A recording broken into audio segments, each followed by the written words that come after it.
Kailey. Hey, how are you, Ethan? I'm good. How are you? Good. So we are highlighting 5-star coffee roasters, Chayote medium roast. You're supposed to be tasting caramel, cocoa, and tart. Just so you know, that one. Okay. But obviously we'll review it at the end and see what our thoughts. 5-star coffee roasters is out of Holly Springs. I've never had it before, but they were super nice inside when I got the bag. And it's a cool bag. I love to support local. Always. Yeah. So you've been in real estate for 13 years next month. 13 years next month. Yeah. Nice. So tell me the story of how that all came about. So technically, I've been in real estate my whole life. I grew up in Florida and California, and I was on the house side of the equation. We flipped houses my whole life. My grandfather was a building inspector for the city of Tampa, jack of all trades kind of thing. But I knew houses. When I went to college, I ended up studying elementary education, and I tried doing that for 3 or 4 years in North Carolina. And 15 or so years ago, that was kind of rough. Yeah. And I loved it. I loved the kids, but everything else about it was just kind of not it. And my then boyfriend, now husband, was like, take the summer, do anything at all. We can't continue on this path. Like, it's not working. And the budget was frozen. They were laying us off at the end of the school year and hiring us again. And so I took the real estate class, and I thought, I like to learn. I know a lot about it. I was very green in North Carolina in the sense that I had been here for college and for a few years, but just didn't know a ton about the area. And I thought, why not? 7 weeks later, I got my real estate license and turned in my 2-week notice. Wow. And so sink or swim, I had 6 months worth of teaching income saved up, so basically nothing. And I started in real estate, and it took 5 months for my first closing. So we were good living on one income and, again, savings and all the things. But I had my first closing that February, and I ended up doing 14 deals that year. Oh, wow. What was that first deal like? Well, so it was a $25,000 piece of land, and the commission check was $0. I was in the hole, I'm sure, on time spent. Okay. It was, insanity. But it was a great learning opportunity, and especially for North Carolina in the sense that I grew up in the city. I was a city kid and had never, lived anywhere with real land to speak of. And so to sell 25 acres for my first transaction was a learning experience, septic inspections and all kinds of things to figure out if the land was viable for the client. And interestingly enough, one of my best friends in real estate is an agent who's been doing this about 40 years in North Carolina. Wow. And she told me the harder your first 3 transactions, the longer your career will last. Exactly. And she said, if you can survive the first 3 and they're challenging, you'll be great. If they're super easy, you're screwed. Yeah. It's a tough business, and the quicker you learn that, kind of the better. Yeah. So you grew up in a construction family. What were you kind of taking from that construction family business? Did your dad run the business or? So my father was in pharmaceutical sales. Okay. That's exactly how you get into construction. Exactly. Right? Yeah. I want every pharmacist to build houses. Right. Exactly. And so it was a hobby of sorts. I used to say that my parents moved for sport. Okay. People would always ask me, are you an Army brat? Because we moved all the time. I went to 7 schools before I got to high school. I lived in 11 houses before I got to college. I moved all the time. And so I think I have a really unique appreciation for what that can be in a good way and how bad it can be to the other end of that pendulum. And so I grew up tiling and grouting and hanging sheetrock by the time I was 10 years old. And a lot of DIY before that was really a popular thing to do. We owned rental properties and did a lot of renovations. When we lived in San Diego, that was our first major project. So We took a 2,000 or 3,000 square foot 1970s ugliest house I had ever seen in my entire life. Didn't even know houses could be so ugly when I was 10 years old. And we practically leveled it. We lived in just the first floor for 2 years while we built 12,000 square feet around it. So we had to borrow the money to do the construction, and then the ROI on that project was about 200 or 300%. And so, of course, my parents were like, oh, this is, a viable business opportunity and all the things. And that would have been around the year 2000, give or take. And we moved back to Florida. And so when he left pharmaceuticals, he got his contractor's license, and we started a construction company in Florida. That's wild. Yep. So, I mean, obviously he was making good money as a pharmaceutical. So he was a VP of sales for a company that sold latex gloves. And so he traveled the globe. Yeah. Doing that's crazy. And then he was like, let me roll the dice with it. That's wild. Yeah. So what did you take then from that experience to, hey, look, I can sell a house? Right. Yeah. Exactly. So when I started in real estate, I just knew that the house side of the equation was going to be the easy part. I knew the difference between, fascia and soffits and all the things. And so I really just needed to learn the forms and the contracts and the paperwork. I had spent tons and tons of time working with people, so that side of the equation felt easy and kind of familiar. When you teach, you end up with all kinds of people in and around you. Colleagues, parents, grandparents, all the things. And so working with a diverse group of people wasn't challenging in a way. It felt kind of familiar. And in some ways, the chaos of real estate felt kind of familiar. I'm a person who kind of thrives in a challenging environment. Mm-hmm. And that part was exciting to me. The thought of working in a cubicle was just never something I was going to do, period. That's my nightmare. Mm-hmm. And so no two transactions are the same, no two clients are the same, no two homes are the same, even in new construction where they're all the same. They're just not. And so that excitement and kind of that energy, and in some ways it's kind of funny because people come into real estate and they've always had a steady paycheck, or they've always been a 9-to-5er, and they feel like the 30 to 45 days is so long to wait for a transaction to start and finish, or working with a client for 9 months for them to find something, or heaven forbid 3 years. But for me, it's different in the sense that, to me, that's a change of pace, much quicker than a 9-month school year, right, or than doing the same job day in and day out. And so I just was able to kind of pull from my background the content and kind of the knowledge necessary to feel confident in what I was doing. And I think for me, the best real estate agents are the ones who aren't afraid of the questions that they're going to be asked, because they know that they've got the resources necessary to figure it out. None of us have all the answers. If you know it all, I say all the time, if you think you know it all, it's time to retire. I don't care what your industry is. And so in an ever-changing environment where the goalpost kind of moves all the time, it just provides opportunity for you to be the expert in the room and to guide someone through something that can be really challenging or scary or expensive and emotional. Oh, very sentimental, and it's hard because not all sellers are happy about whatever the reason for selling. Even when they're upgrading, all their memories are, in this particular space.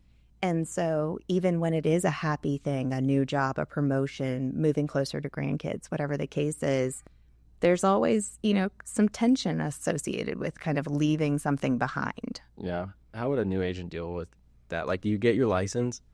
You think, I've watched Instagram videos of these guys who sell houses and they make billions of dollars and it's going to be easy. And then your first seller is a angry old guy who's like, yeah, you're just a punk kid. I don't want you here. I got to sell my house, all this stuff. So how does a new agent deal with that emotion? How do you think they can go about kind of preparing for that?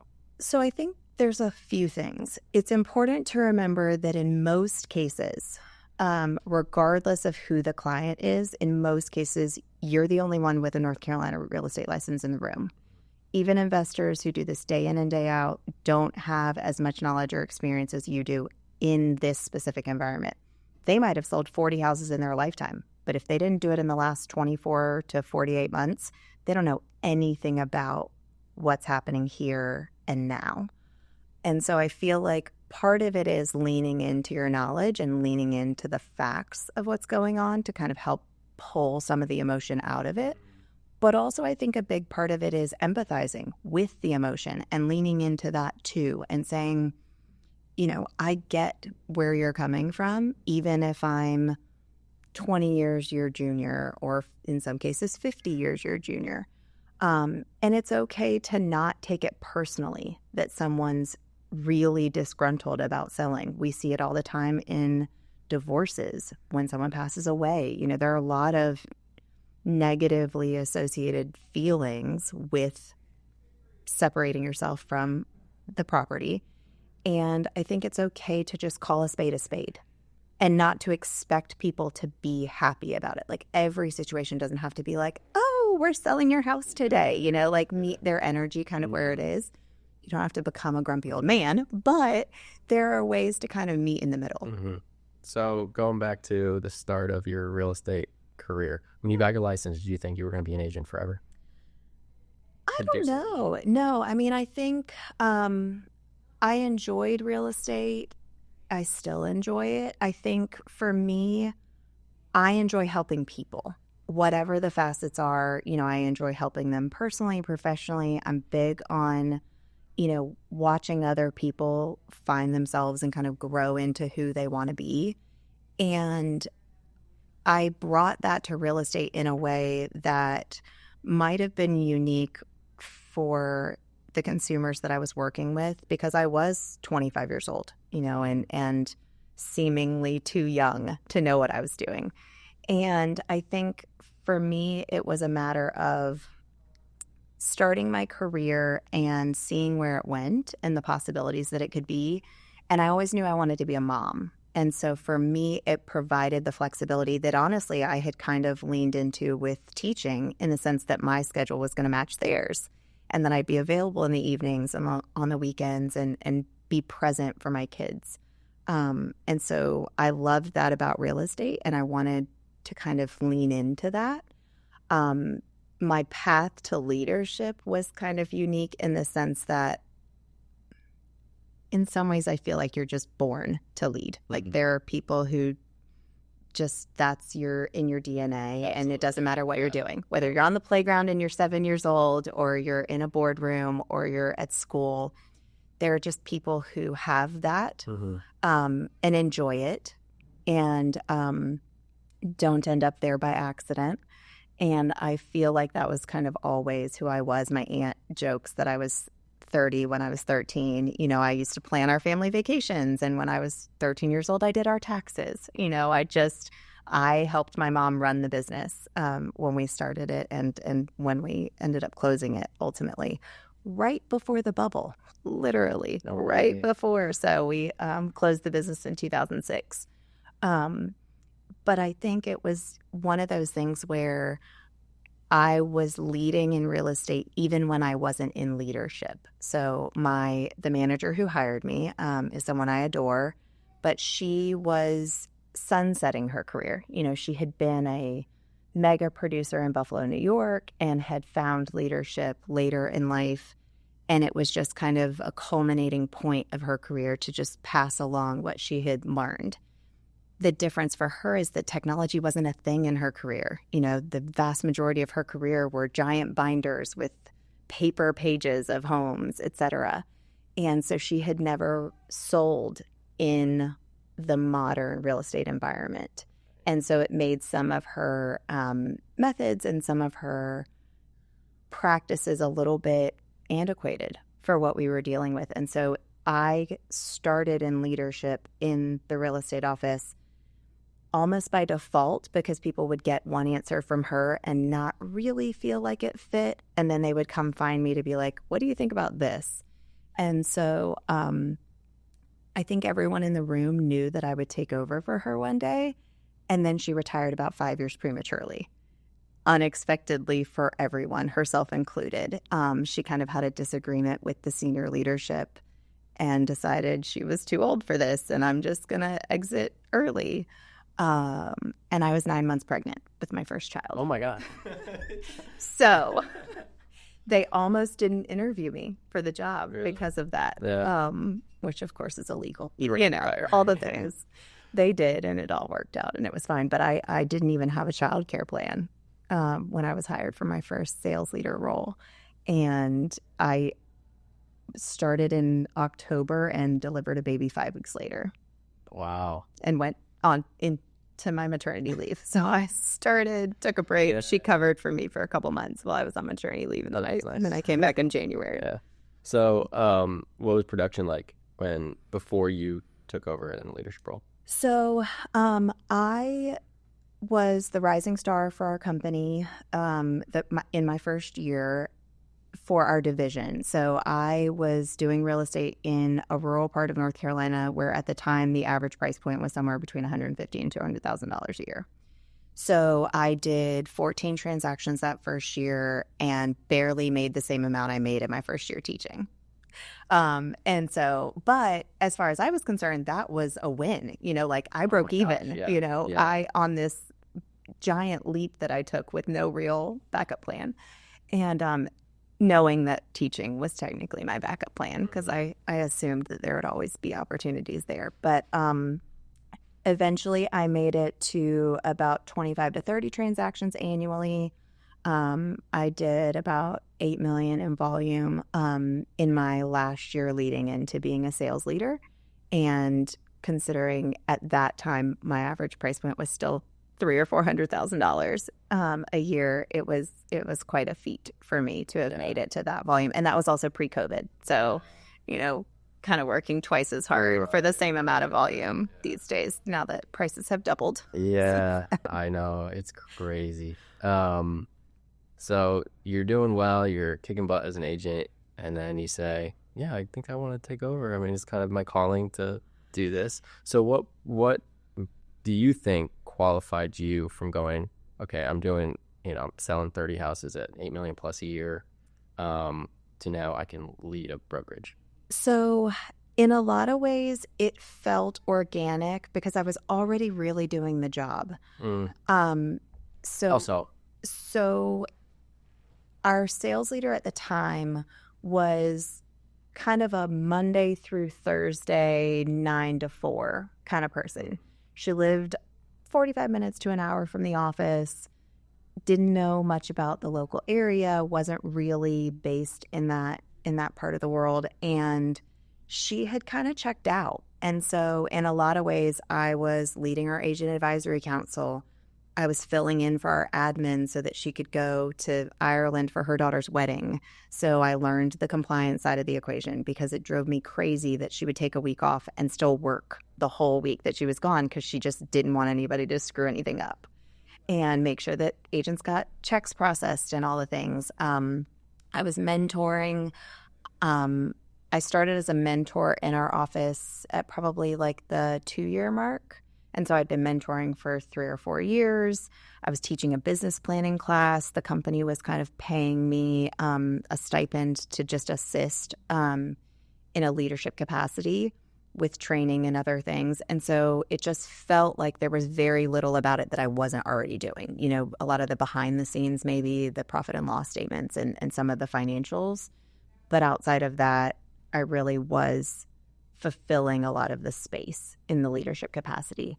And so it felt organic. I also, it's going to sound awful, but it was somewhat out of necessity. So I had this kind of epiphany that if I didn't accept the position, I was then going to be working for someone else. And I really didn't want to change firms. I was happy where I was. I liked the way things were.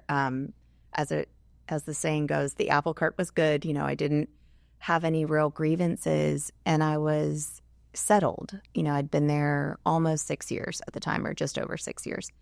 And so the thought of new leadership coming in and not really knowing what that was going to look like. I knew the other 3 candidates that they had interviewed for the position. Of course, I'm sure I wasn't supposed to know, but I did. None of whom were qualified. And I say that very respectfully because I adore them all. But 2 of whom weren't even BIC eligible. They hadn't been in real estate long enough to be a broker in charge. And I'm like, that's crazy. Okay, that already alone, it tells me that that's not a good situation. And then the other being somebody who honestly didn't want the position because he had lots of personal businesses that he was running and he wasn't going to step away from those things. And so he would have made an excellent candidate, but he just wasn't interested. He took the interview and of course he had the conversation, but he had already somewhat declined the role. And then of course you've got the devil you know versus the devil you don't. Had they brought in someone from outside, you never really know what you're getting. And so part of me just felt like this was the easiest transition, both for me and for the rest of the office, to kind of continue on the path that we had created. So it sounds bad to say, but part of it was personal in nature, out of necessity for kind of keeping the status quo going. Wow. But I think, again, it allowed me to lean into what I really enjoyed doing, which was training and teaching others and kind of guiding people on their path. And so I was doing that in a lot of ways, but not getting paid for it, or being paid minimally as a mentor, et cetera. And so it just kind of happened and it worked out. I think there were certainly people at the time that felt like I was too young to be an office manager and to be in the role that I was in. What, like 30, 31? Mm-hmm. Oh. Yeah. And so I get that from the outside looking in. But the agents I had already worked with and who knew me didn't think twice about it, just kind of knew that this was the perfect fit. And interestingly enough, part of my agreement to take the role was childcare. So related, I'll say. I didn't want to miss my kids' childhood. And so I built into the agreement that my daughter would spend at least 10 hours a week in the office. And so starting at 8 weeks old, we had a pack and play and a sound machine and all the things you could possibly need to help her live her best life in my office. And I would, shut the door and leave her in there, and I'd work out in the middle of the office or borrow the conference room for a few hours. And it was just perfect because she grew up in the office with the agents, and I got to be there for all the important things. And in the in-between time, we had other people helping care for her at home. But yeah, it was just part of the stipulation for me accepting the role. And interestingly enough, in the C-suite, they were kind of divided. So our CEO ultimately made the decision to hire me and said, we'll just figure it out. And the other kind of half of the C-suite was like, absolutely not. I would never have hired you under those terms. Because keeping in mind that, 7+ years ago, it wasn't very common for someone to be like, sure, bring your baby to work with you every day. It'll be fine. And it really worked out beautifully. And then I had another daughter and we did the same thing, and nobody thinks anything about it anymore. Right. Yeah, now it's kind of a little bit normalized. Were you still in production when you moved? Like, were you still selling when you moved into a leadership role? I was. Okay. So, and I continued. So I finished out the transactions. So I do very minimal production now, like very tight circle, immediate family, what we call our chosen family, those family friends that vacation with you and that are practically siblings. But no, not generally. For me, it's hard to ride 2 horses as one person. And so I feel like I have an opportunity to provide business to other agents, especially who are struggling or new or who have the ability to kind of start their careers and really thrive. And so I refer 99.9% of the business. I take the occasional transaction to really stay current with what's going on. I think that I'm not a big believer in those who can't do teach. I think it's really important to be able to do, especially in our industry. And when the goalpost moves as often as it does, it's really important for me to know what the agents are experiencing on any given day, good, bad, and ugly, and otherwise. And so I stay really close to the industry as it relates to just best practices and, in some cases, worst practices that we're trying to overcome, almost exclusively on the opposite side of the transaction. Yeah. No. Well, I mean, obviously we've had a little bit of interaction, and then I've seen you in like meetings and stuff, and I'm like, oh my gosh, she's so honed in on the market trends and what's going on. I'm like, I'm in this business every day, doing. I'm like, I didn't know that. Right. So I'm kind of a data junkie. Okay. I was a really interesting kid. So in the sense that generally they say you're like a math and science person or an English language art or like an English history person. I was a math and foreign language person. I don't dislike science, but it wasn't my favorite. I enjoyed history depending on who my instructors were. Language arts I'm good at, but hated, despised. There was like a 200-point difference in my SAT score between one category and the other. 250, something ridiculous. But I love math, and so I really lean into the data side of the equation, and statistics was maybe my favorite class ever. And so I kind of thrive in finding the patterns and in figuring out what's different and what's new and what's maybe moving. And I feel like it's critically important for us to keep a pulse on kind of where the pendulum is swinging at any given moment, because what was yesterday may not be what's tomorrow, and our sellers rely on us, honestly, our buyers rely on us to know what's coming. We don't know when they're going to go under contract, and so for that reason, we're kind of trying to look into the crystal ball, somewhat unsuccessfully in some cases. But those patterns can be really helpful. And I think it's hard with data because you can make the numbers say anything you want to. Right. And with housing, what we find is that very specific changes or differences apply to homes side by side. So one neighborhood ends and another begins, and there's a $300,000 price difference, and the houses are the same size. And the AVM and the computer and the algorithm doesn't understand that. And it has no way to pick up on those nuances and things. And so one of the things I kind of trend toward is figuring out what we should be checking in addition to the common things that you hear about. So everybody knows how to do a CMA. Everybody knows how to check the comps in the neighborhood. But one of the things that I encourage agents to do is to run the historical search. No dates, all closed data, and find the highest price point ever. So as the pendulum swings and as the exponential curve of price is happening, if no home in the neighborhood has ever sold above 700, even if the math and the data and the other comps say we should be at 725, we should be at 675 and let the market dictate where it's going to go, because you may outprice yourself for that specific neighborhood for an arbitrary reason that it's stigmatized. And you can't see it from the photos. It's not something that you can just know about a neighborhood you've never set foot in or about a neighborhood you don't live in. In some ways, the same builder could build two identical communities, and one's going to draw a $100,000 higher price tag for no other reason than society says so. Yeah.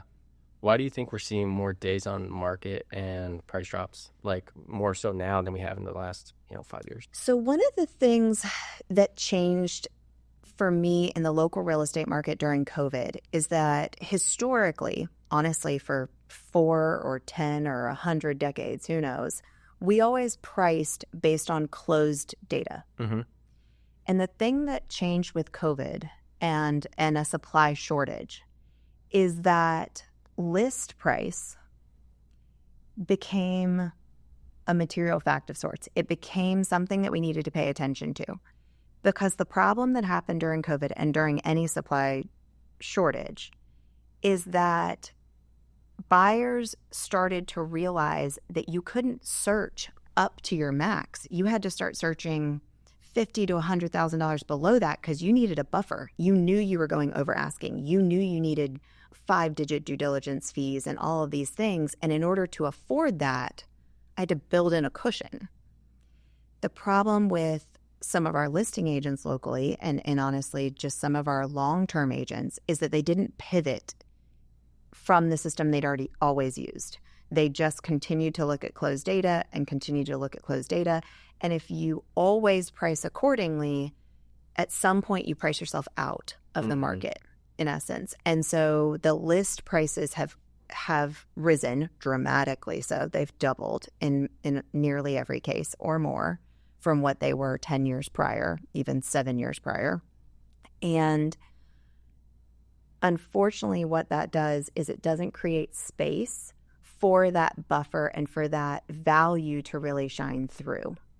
And yes, the price of the house when it closed might end up where we're listing it at. But if you're looking at what the rest of the successful agents did over the last 12 months, their list price may not have been that closed value number. I think the other thing that's super interesting is there's this pocket of housing in every single market locally, I'm going to call it a micro market, and in every single neighborhood, subdivision, et cetera, where the cost of affordable housing has risen so high and the amount of available cash out there, the average income of each household, there are so many things that have, again, doubled in price point, that where $700,000 used to be 7 years ago luxury, that's now in some of our markets affordable housing. That's now some of your starter homes, some of your, single family, housing. And so there's this pocket in every single neighborhood, every county, et cetera, where you have houses that are entry level, starter homes, blue collar, white collar, dual income households. This is what they can afford. Then you've got this tier of luxury, upper echelon, old money, new money, doesn't matter. There's a pocket in between where the houses don't move. They're too expensive for the lower tier to afford, and especially with rates being where they've been. And they're not nice enough or expensive enough for this other tier of people. And so there's this pocket in certain markets. It could even be the 600 to 800 range or the 600 to $1 million range. The houses are kind of, I hate to say mediocre, but for the upper tier, they're just not fancy enough or the materials are not nice enough. Prices on the bell curve have just moved them to where they are and where they should be, but they're just the in-between. It's like the limbo housing between outpricing the average locals, honestly, in a lot of cases, and just not enough of whatever that enough might be for the outsiders coming in because we've got such affordable living here. And they're bringing their California money or their Northeast money, and that's just not the product they're looking for. And so I think a lot of the high days on market is that kind of in-between housing. That makes a lot of sense. I never thought about that. Yeah. So, okay. So you might look at, if you run searches, for example, if you're looking at the data and you run 300 to 400 and you look at number of sales, number of pendings, housing supply, as you go through the $100,000 ranges, you can figure out where that pocket is because supply of housing will dramatically increase. It will spike. Gotcha. Before it comes back down dramatically. To the ultra luxury. Right, stuff, yeah. Exactly. To what's flying off the shelf at the high side. And so you'll end up with this, kind of under this threshold, can't keep it on the shelf because everybody needs it and everybody wants it. And then over this threshold, same thing, everybody needs it, everybody wants it. And in some ways, it can be school zone related or, just a variety of factors of what's the hot thing that everybody wants. But you'll find supply of housing dramatically increases wherever that pocket might be. Okay, so we have a high increase of inventory in that middle pocket, but what's the solution to selling those? So I think you've got to look at competition when you're in that situation. So when I came into real estate in 2013, average days on market was 147. So mind you, I left a career I was good at and I knew everything about for something I knew not a ton about in a place where I knew no one. I knew 3 whole people in the area I was living. One of whom was my manager who had her own license.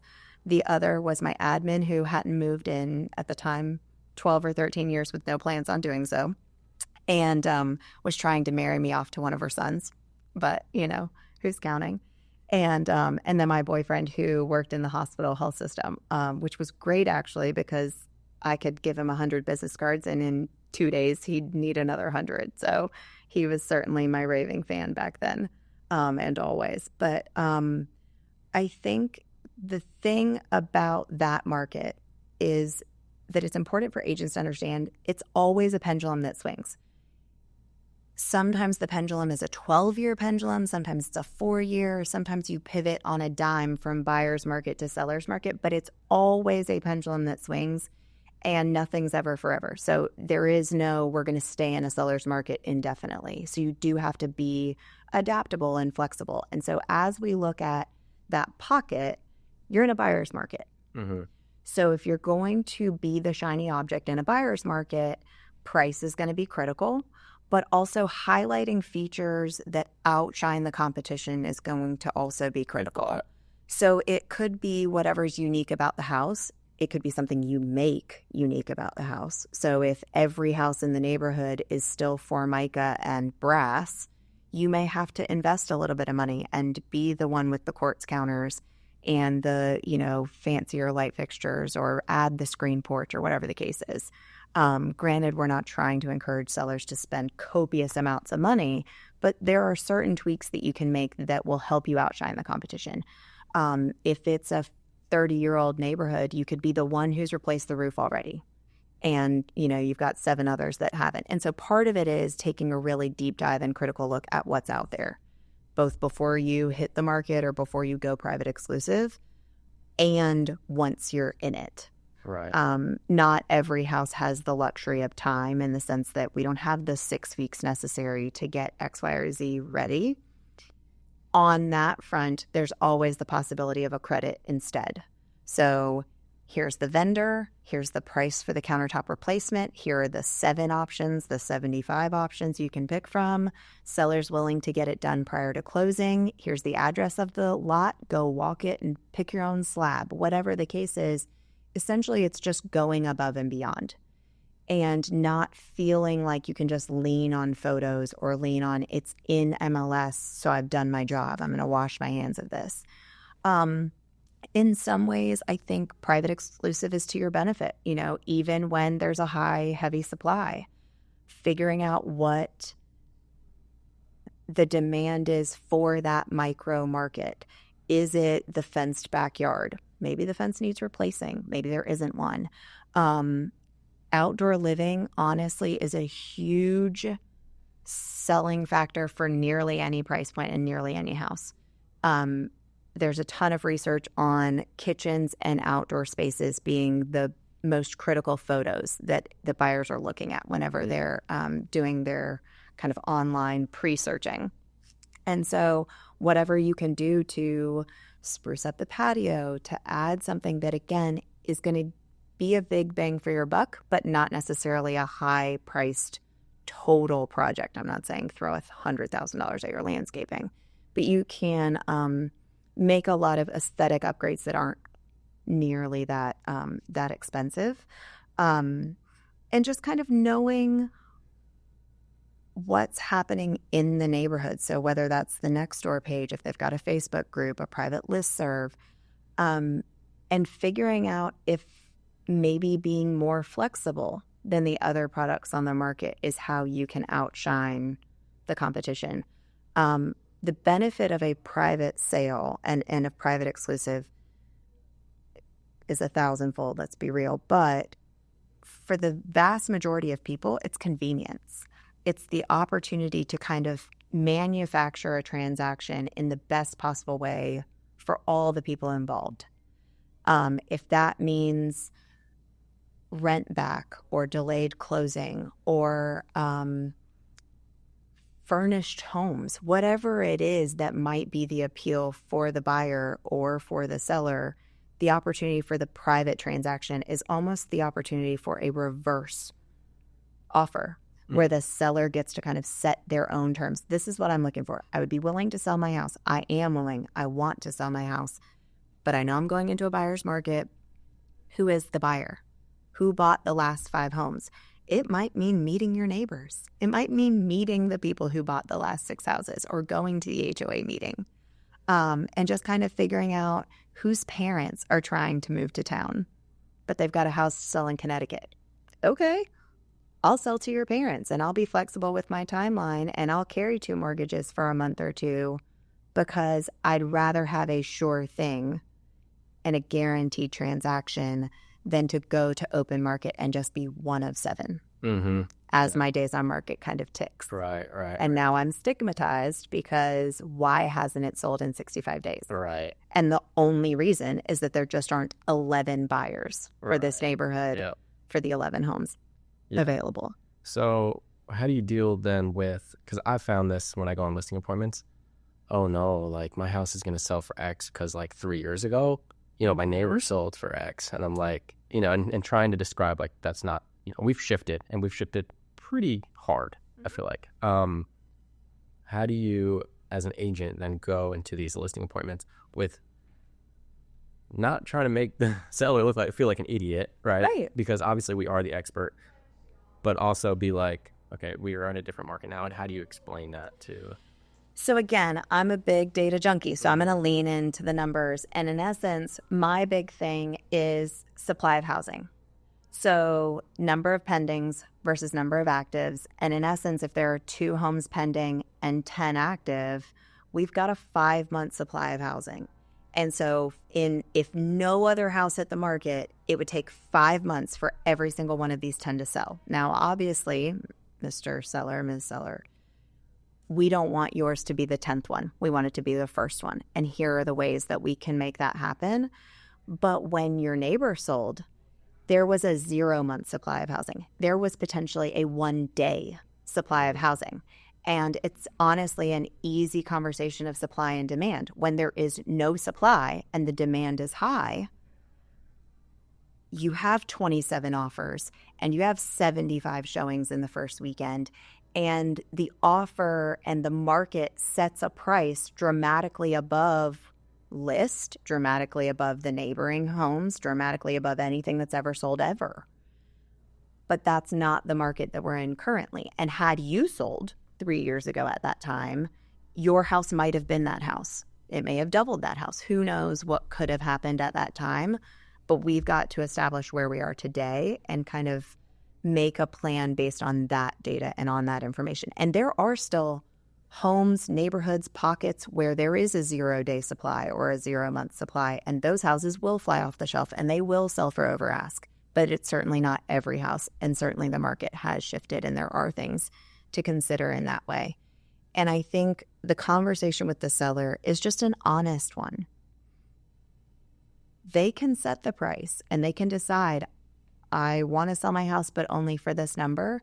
What they have to understand is it's only worth what a buyer is willing to pay for it. And you may wait 3 years before a buyer is willing to pay that number. And the question is essentially, are you willing to wait that out? Or does it make more sense in the long run for carrying costs, for quality of life, for whatever the reason is that you're selling, to be able to get to the next phase? Does it make more sense to have a slightly lower, slightly shorter timeline, more realistic number for today? And there's always the potential. I don't have a crystal ball. 10 buyers could show up tomorrow, decide they like your backyard, your location, your quartz counters, whatever it is, better than any other home they've ever seen, and you could end up in a multiple offer situation. I'm not the buyer for this house, so it's all of those things are possible, but my goal is to set you up for success. So let's start with where I can advise you to help get that conversation and get that that process started, and then we can kind of pivot from there accordingly. If you're not planning to go on the market for another 8 weeks, then we've got a lot of conversations that are going to happen between now and then, because the market again can shift. Rates can fall, demand can increase. They could announce another Disney neighborhood. Who knows what could happen between now and 8 weeks from now? A pandemic, a global pandemic could occur on a dime.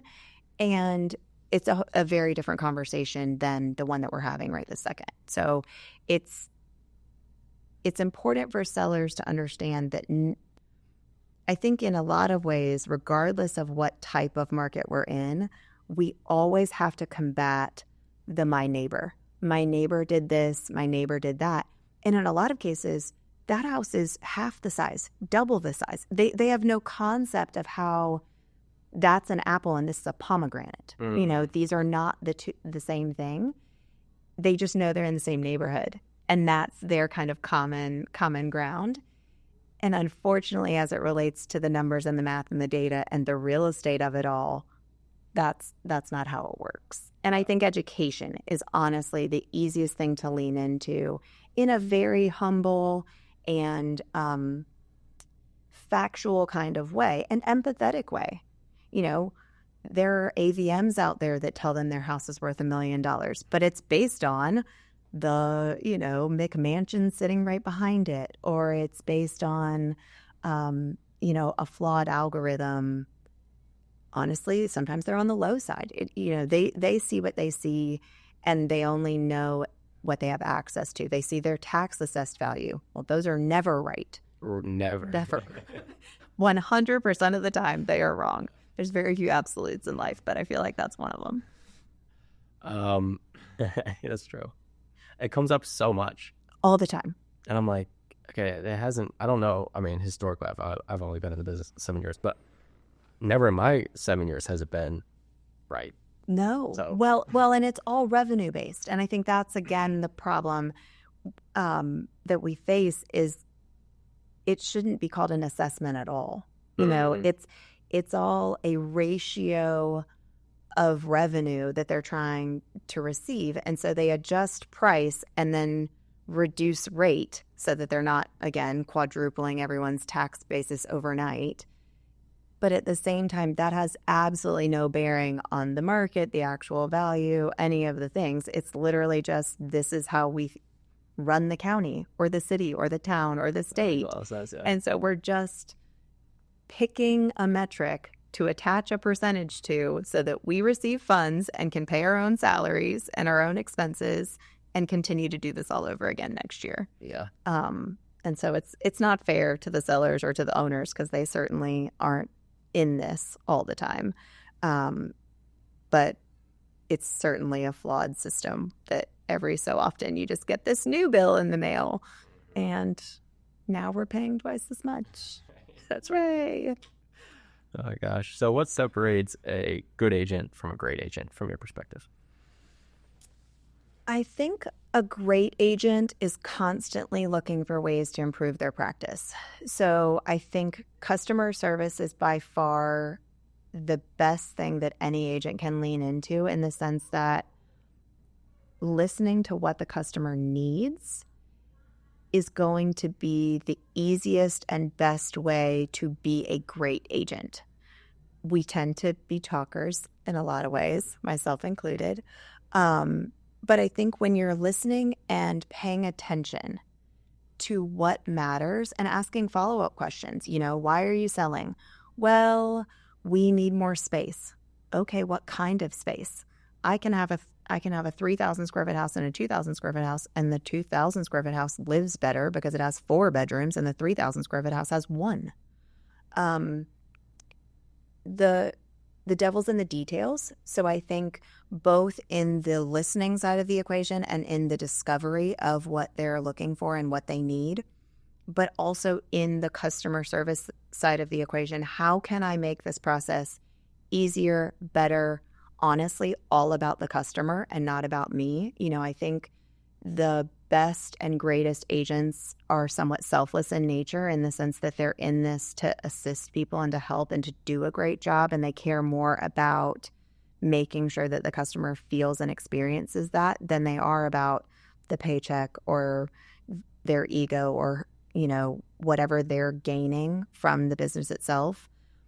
I think the other side of the equation is expectations. The more an agent sets clear expectations and is honest with a consumer, the fewer moments there are for things to go sideways.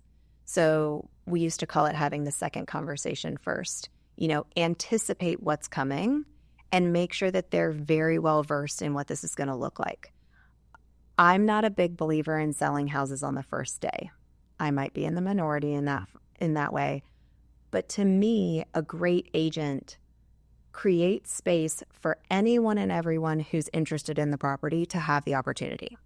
We live in a place that has lots of hospitals and lots of doctors' offices and lots of medical professionals who work 7 to 7 or who 7A to 7P and also 7A to 7A. And there are people whose jobs don't create space for them to leave in the middle of a surgery to go see a house that they love and not get fired. And so to me, if it sells in a couple of hours, it means there was someone super eager, and it means that maybe the sellers were super eager to sell, but it doesn't necessarily mean that the sellers found the best opportunity for them. And so I am a big believer in creating space and setting clear expectations for the sellers that you might get the best offer you could have ever imagined in the first few hours, but your house is the only house for sale in this neighborhood. The only one. There are no others. That buyer isn't going anywhere in the next 24 hours because there's nowhere to go. There isn't another house in this neighborhood. And if they're unwilling to wait 24 hours to hear back from you, that's an unreasonable expectation. And they're potentially going to be unreasonable throughout the entirety of the next 6 weeks, 4 weeks, whatever the case is. Reasonable requests get reasonable responses. And so there's opportunity for the agent, a great agent, to really lay out what to expect. Inspections should be in the first 7 to 10 days, hopefully in the first 3 to 7 days. But, if we haven't gotten a due diligence request a week in advance, I'm going to be checking in with the buyer's agent. Are you sending one at all? Mm-hmm. Okay. Well, if it's not ready now, does the buyer need an extension on due diligence? Because do not send a request for due diligence repairs at 4 p.m. when expiration's at 5, because that's an unreasonable request and you're going to get an unreasonable response, which is no. Right. Just blanketly no. And so I think the better agents explain, educate, lay out the path, the fewer surprises there are, and therefore the fewer disappointments, the fewer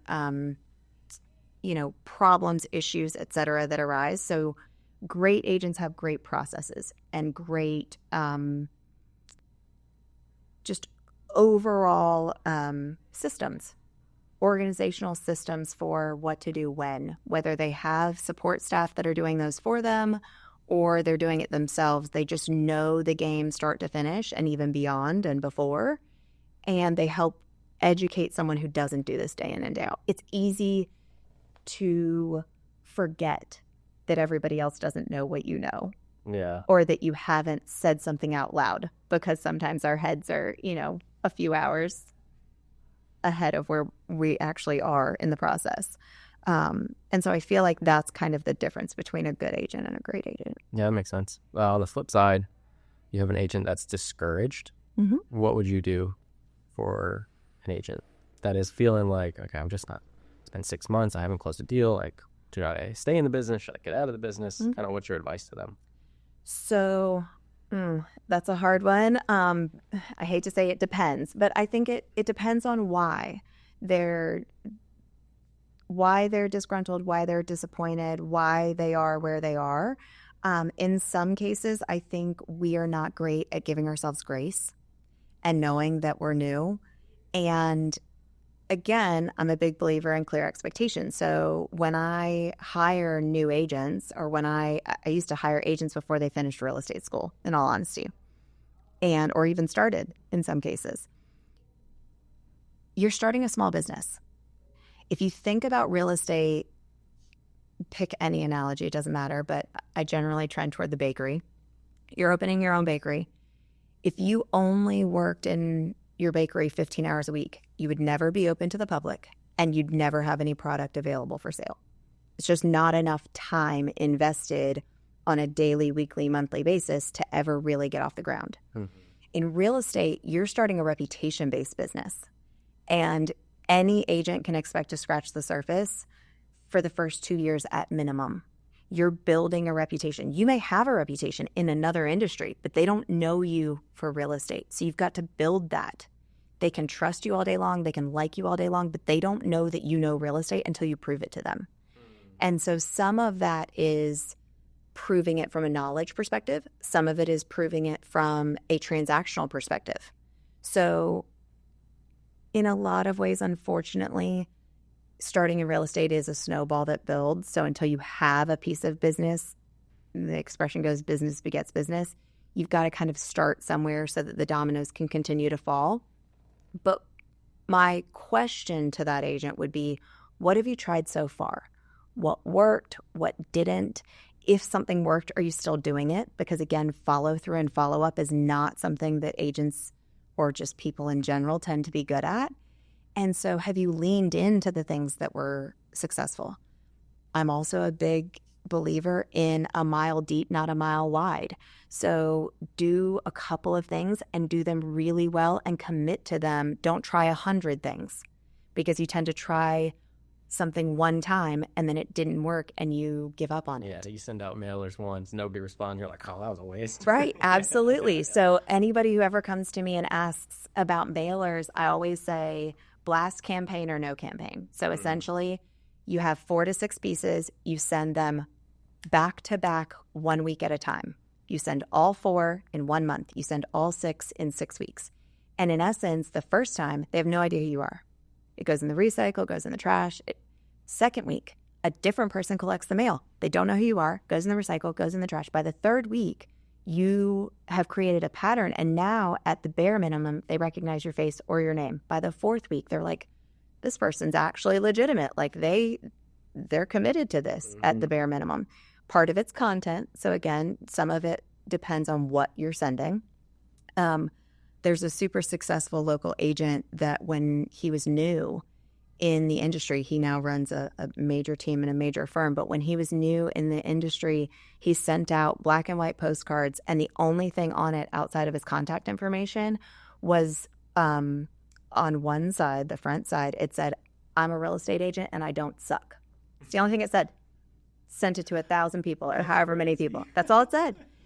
But it was eye-catching and different, and it set him apart, and it was honest, in some ways.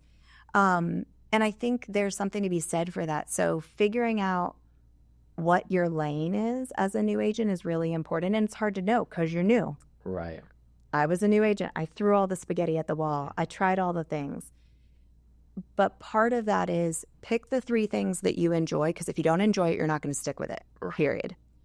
I have a rule that you try everything twice. So if you're going to try something, you at least have to try it twice. It may have bombed the first time. It may bomb the second time. But if you've tried it twice and you hated it both times, then we can take it off the list, because you're not going to keep doing it if you hate it. But pick those 3 things and commit to them. And if in 3 to 6 months one of them isn't working still, swap it out for something else. But don't swap it out for 20 things or 1,000 things. Pick something and try that. And learn from other people's mistakes and follow the people that you respect and that you look up to, and figure out what it is that they're doing. You don't have to recreate the wheel. You can make it pretty basic. The real estate pie is infinitely large. Really successful, thriving agents don't have to do 2,000 deals. They can do 20 deals. And the 20 people that you work with this year aren't in the 500 people I know. I've never even met them. Your circle isn't my circle.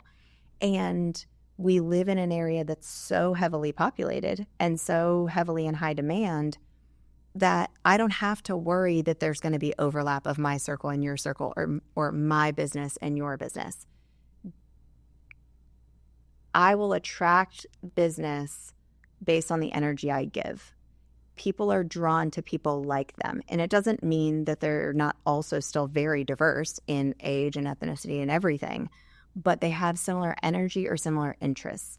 And if you lean into those things, you can be really successful without needing 500 people in your pipeline or 1,000 people in your SOI. One of the, very successful $10 million producers I know has 60 people in his SOI. 60. Wow. He's been in business 5 years, 60 people, and he does $10 million in transactions, 20 to 30 units annually from those 60 people. Wow. He does no cold calling, no outsourcing, none of the extra shiny object. He doesn't pay for leads and all the things. He just leans into the people that he knows and likes and trusts. And those people know and like and trust him and refer business to him. Again, didn't happen overnight. He scratched the surface and built his reputation and did all the things for the first few years, but then it just takes off. Yeah. And he doesn't have to keep adding to the pile because each of those 60 people knows 100 people, 1,000 people, 20,000 people. And so he gets to benefit from their networking. Yeah, so you just take care of those people. So a new agent gets their license. They're like, okay, now what? What would you recommend? Hey, start with, is it open houses? Is it open houses? And obviously, I think every new agent needs to start with their sphere from the get-go. I mean, absolutely. That's, I believe, is number one. You can tell me so wrong, but 80% of the business that all agents do is from people they know already. It's from their SOI. Yeah, that makes sense. So, yeah. Which also explains why the 20% of agents do 80% of the business. Because Right. Again, they're leaning into that. Yeah. So for that reason, part of the answer to your question is introspective in nature. Who am I? What do I enjoy doing? And how do I make that a business activity? Not how do I go to coffee with everyone and just, drone on and on about real estate. But how do I invest in the relationships I have in a way that doesn't cost me $1 million? Because again, you're new and you're coming out of pocket for a lot of things. You're not bringing in a ton of money yet or any. So part of it is figuring out who do you know? Because we also tend to underplay who we are, who we know, how many people that actually even is, especially if you're an introverted extrovert. So you're kind of in that in between. You do fine in social settings, but you also aren't the most popular person in the world, or you're not a social media influencer, etc. And so we tend to know more people than we think we do. And it's partly because we compartmentalize people. That's my hairdresser. That's my dentist. That's the person I know from the grocery store. And we put all of these people kind of in these separate rooms or separate buckets without really saying, oh, okay, if they had a real estate need, though, they would trust me because I've known them for 10 or 15 years and they know that I'm a good person and they know I work hard and they know I would help them if they needed it. And I think there's also this assumption, because unfortunately there's a lot of data out there, that every person knows 10 people with a real estate license. Well, that might be true. But of those 10 people with a real estate license, it's highly likely and probable, at least in our area, that only one of them is using it. You can have a real estate license and not be a realtor, not be a real estate agent, not do this as your career. Right. And so I think there are people who just assume they're going to get a no. And so they're defeating themselves before they ever start. It's the same reason people don't want to cold call. Trust me, I'm the first person who's never going to tell you to cold call. That is not my jam. Anyway, that's a different topic for a different day. But at the same time, they assume that someone already has an agent because they bought their house 3 years ago. What they don't know is they just called the listing agent, or they just called the local firm and were assigned the person at the desk that day. And so for a new agent, part of it is establishing your database, your SOI, your CRM, etc. Part of it is, what do I enjoy doing? If it's playing softball, start a team, join the rec league, do something in that realm. You like to read, start a book club. Reading is a very private and individual activity, but if I make it a book club, now it's a wine night and I have 10 extra people attending. If it's video games, great. There are so many of those that are interactive, it's not even funny. And And I think part of it is just don't compartmentalize your life so much so that everyone in your circle doesn't know what you do for a living. It is a very normal, dinner party conversation to be like, what do you do? Right. How's that going? Yep. And the same should be true from our perspective too. And I think there's this misconception that you're the pesky mosquito, or that you're, somehow not supposed to talk about real estate if you're in real estate. Yeah. It's okay to talk about it when it comes up organically. It just shouldn't be all consuming. In the same way that when the heart surgeon shows up at the dinner party, he doesn't drone on and on about his surgery the whole time either. Right. Well, it's the same thing. Like when you're talking about a bakery, like you own a bakery, of course how's the bakery going? What's going on with the bakery? Well, it's great. We've gotten, new customers this month. We've been up this quarter or whatever. Right. Like you naturally want to talk about it, but there is this, I don't know, stigma is the right word, but I feel like, I'm guilty of this too. Like I don't want to tell people about my business, right? Yeah, it's my business. But if I had another business, I'll tell you about it all day. But it's something about the real estate thing. Right. I don't know. I think honestly, it's the minority that ruins it for the majority kind of thing. There are probably amazing used car salesmen out there. Right. Amazing. Yeah. But they work in an industry where we use that as the bad example all the time. Yes. No one wants to be the used car salesman, the greasy, the, sleazy, the whatever person. And so I feel the same way a little bit about real estate. There are a handful of people who have kind of ruined it for the rest of us in a way. Honestly, I feel like the introduction of buyer agency 15 plus years ago locally, who knows when elsewhere, started to kind of move the pendulum in a different direction, because now it's not, they represent the owners exclusively. Now everybody gets a representative. It's kind of like everybody has their own attorney in a legal proceeding or whatever the case is.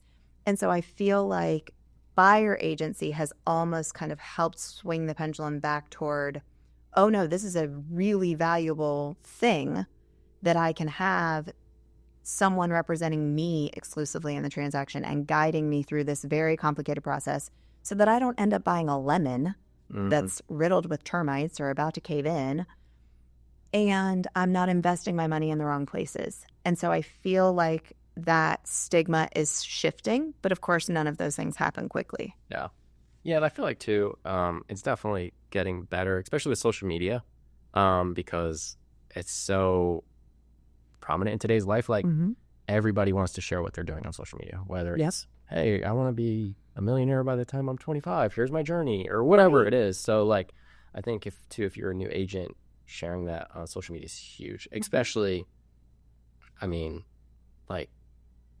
know, just using social media. You know what I'm saying? Like, record your stuff. Like, what do you got going on? Oh, I've had a listing appointment today. Here's kind of how it went. Here's what I told them. And use that as an opportunity to educate, teach, and, tell people that you're in business. Well, and it honestly is true that perception is 99% of reality. So you can go preview a property and record that and upload it to social media, and no one has any idea that you did or didn't meet a buyer at the house. It appears as though you're out in the world doing business, whether you have a client for that property or not. And so I think the perception of being busy, it was always so strange to me when I started in real estate that the busiest agents still got so many calls, because I just made the incorrect assumption that if you're that busy, you don't have time for me. That's not the person I would have called, because clearly you got way too much going on and you probably don't have time for one extra person or one extra thing. But that's just not the case. The busiest people, the most successful people are the ones who draw the most attention and who draw the most new customers to them. And so part of that process, if you're going to have social media as one of the lanes, one of the facets of your business, is to lean into it and make it seem like you're very busy in the job, even if it's your first day. Yeah. The other side of that for a new agent is leaning into education. The more knowledgeable you are, the less nervous you are. The more confident you'll be that they are not going to ask you a question you don't know the answer to. And if that means more shadowing opportunities, more opportunity to learn from the best of the best, then do that. Take all the classes, read the podcasts, all the things, find all the resources you have available to you. Ask the hard questions. know your forms like the back of your hand. You should never be with a customer and be uncomfortable with what you're trying to explain, but also just not know what you're looking at or what you're reading or whatever the case is. And I think there's a lot of opportunity for practicing your craft when you're new, because you're not going to have time later. Yep. Once you get busy, there won't be time for that. And so kind of creating your processes, setting up your systems, taking advantage of the fact that you're not so busy that you don't have time for those things. And it will all be ready for you when it takes off and when you are so busy that you don't have time to build a fancy, CMA presentation or whatever the case is. Yeah, and I think too, like, it's also important for new agents to understand, like, you're gonna fail. Yeah. Like, you're gonna go on a listening appointment and they're gonna say, what does this paragraph mean? And you're gonna be like, which paragraph? I don't know. Hey, let me see that paperwork real quick. And you just look like an idiot. It's gonna happen. It's gonna happen. But I think, like you were saying, like, the more educated you be, then the more confident. At least, yes, you're gonna make a mistake, but you're gonna be more confident in the fact that, yes, I'm not gonna make as many mistakes as I probably would have if I didn't look over. And it's okay to be honest. And I think in some ways, it's a benefit that the forms change every July, because you get to say, this version of the form actually just came out 2 weeks ago. Right. So they've shifted where the paragraphs are. It actually got shorter by 3 pages. So they took out a whole bunch of things and everything kind of moved around. But being honest and honestly just not faking it. Yeah. Just not giving the wrong answer, because that is you can't recover from that. Right. You can't recover from lying to someone and pretending like you knew what the answer was. I would rather 100% of the time somebody say, I'm not sure, but I am going to find the answer and get back to you before end of day today, than to give the wrong answer because they just make the assumption that they can fake it, or that they, don't know what they don't know, so to speak, or just giving an answer for the sake of face. That's one thing as a leader that's nearly impossible to correct. If someone's not coachable, if someone doesn't have that kind of gut instinct that they're out of their depth or that they don't know the answer, and doesn't recognize, hey, I need help and I'm going to ask for it, it's the one thing that as a leader I can't overcome, because in my opinion, they're just born that way. Yeah. They're just the people who jump off the cliff and are already at the bottom of the ocean, and then they're like, oh, I'm drowning. Now I need help. Yeah. And I can't create that for them, that kind of, guttural instinct to be like, oh, wait, I don't know the answer to this. Yeah. Let me lean in. So what's one thing that, all these agents, I mean, you've had tons of agents work with you, for you, underneath you kind of thing over the years. What's one thing you would want them to walk away believing about themselves? Like, if they can say, she instilled one thing in me, what would that quality or trait be? I think the best thing agents can know about themselves is just that they have the ability to build any business they want, as it relates to how much or what kind or what niche or lane. The possibilities are endless for each person who comes into this industry, and not in the sense that you're going to wake up on day one and sell 40 $10 million houses and, end up on HGTV, but in the sense that you have everything that you need internally to make this what you want it to be. And for a lot of agents, I think they discover over time that it's not more. It's doing the business they want to do and finding a happy medium and a happy place to refer away business they don't want, to say no to things. Because I think there's a certain part of every entrepreneur at the beginning of whatever endeavor that they have, that they feel compelled to say yes to everything. Mm-hmm. Because if I don't say yes, it may not come back. If I don't answer the phone at 11 p.m., they may not answer my call at 8 a.m. or they may, call someone else or whatever the case is. And it takes time to get to a place where you feel confident and comfortable saying no to a client or no to an opportunity or no to something that doesn't fit the system that you've built. If someone's combative or, quite frankly, ugly to you, like, you don't have to put up with that. That's not the job. Right. And I think for each agent, I would just want them to know that they have the ability to be successful in whatever that means for them.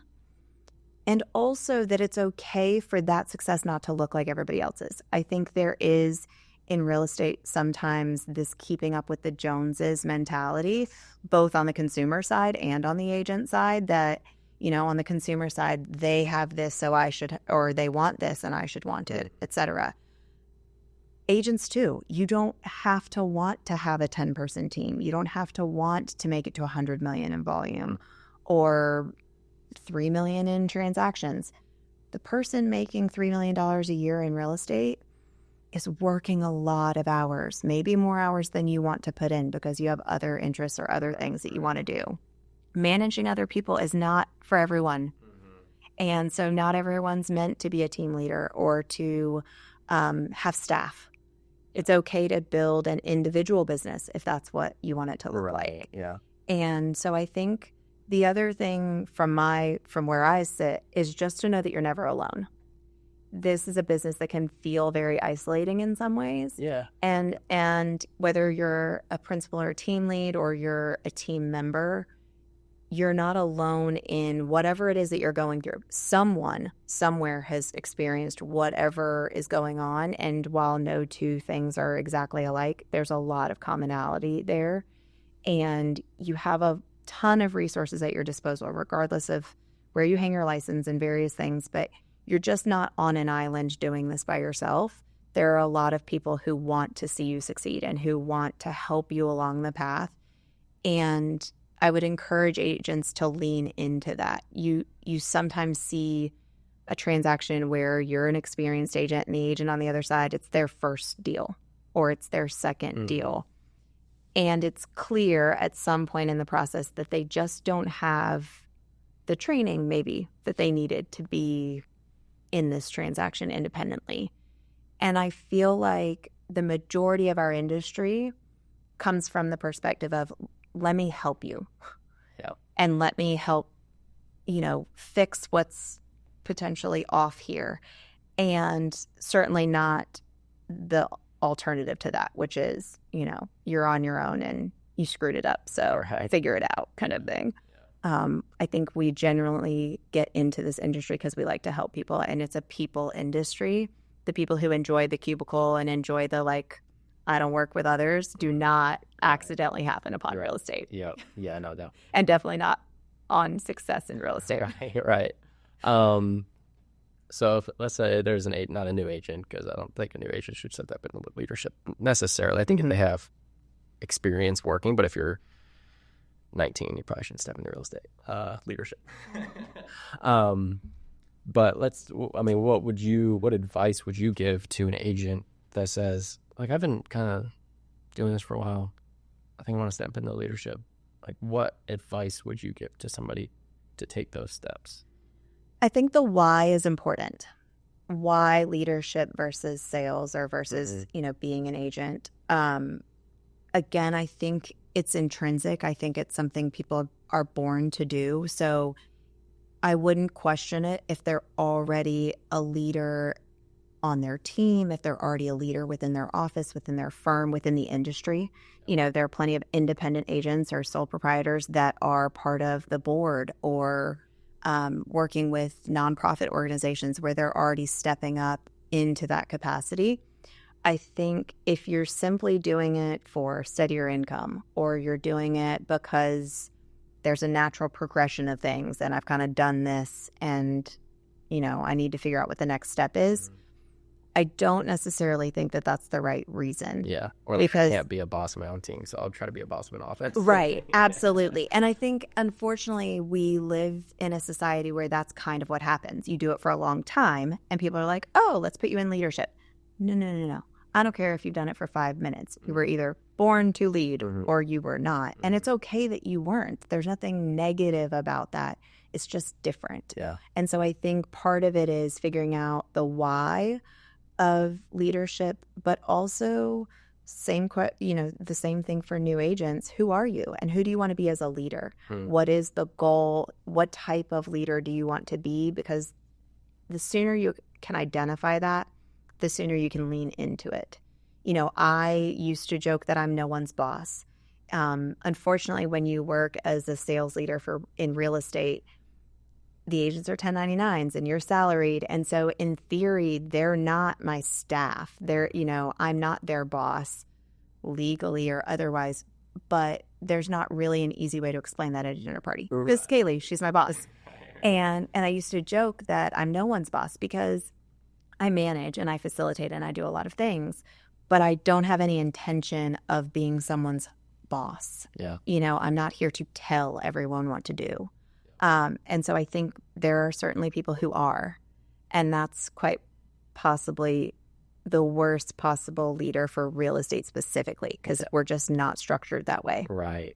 And it wouldn't be conducive to the environment that we're in. Maybe on a team, maybe if that's the structure of your specific team, but certainly not at the office level. Yeah. So what's next for Kailey Norman? Learning all the things. I genuinely enjoy the education of it all, just kind of the leaning into learning as much as I possibly can. And so for me, I am certainly new to Compass and learning all the things internally and externally. But I think the other side of the equation is I have been in raising little kid mode for a few years, and I'm about a year out from both of my girls being in elementary school. And so I think there's a little bit of freedom as your children get a little more independent, in the sense that I have more time and space for something new, potentially, or to give my attention to something different. And so for me, I think it's potentially in a leadership capacity in our industry, or in local leadership for other organizations. So one of the things that I haven't done is Board of Realtors leadership, MLS boards, et cetera. I tend to not sign up for the activities that are going to take me away from home in the after hours and weekends capacity. Not that I won't travel, not that I don't on occasion and do things without my kids, but just not in an overwhelming sense. And so I feel like that's probably like the 2-year plan, if there were such a thing, is just to kind of lean into what I might be able to do to help, whether it's the Leadership Academy or at the Board of Realtors or whatever our industry might require, forms committees. Again, I tend to lean into the black and white of the industry. Yeah. That's good. What'd you think of the coffee? I like it. Yeah, I liked it too. On a scale of 1 to 10. 10 being like the best coffee. Yeah. I'd say like an 8. An 8? Yeah. What do you think? Yeah, I thought it was good. I'm trying to now. I haven't took a sip. I mean, and so I took a sip in like 30 minutes. Right. Yeah, I'm trying to. So it was a little like, because it says tart. I don't know if that's what it was. It wasn't my favorite coffee I ever had, but it was very good. Yeah. Like, surprisingly. Well, and I think tart is a good description because it's not bitter. It's not bitter. No. It's not bitter at all. No. But I think it was because very smooth though. Yes. Yeah. And I think it does have that like lightness or tartness about it at the end, which generally trends with coffee toward bitter. Yeah. It's that like almost off-putting, and this isn't at all. But it's, I don't know necessarily that I got the caramel. Yeah. But I definitely, for a medium blend, kind of middle of the road coffee, not super dark, but not so light that it's tasteless. Yeah. I would give it a good old, I would probably say like a 7.3. Okay. Yeah, so it was good. Yeah. So go get you some 5-star coffee. It's really good.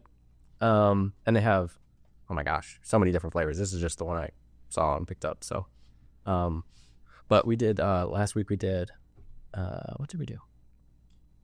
Cultivate, what was the other one? Counterculture. Oh, yeah.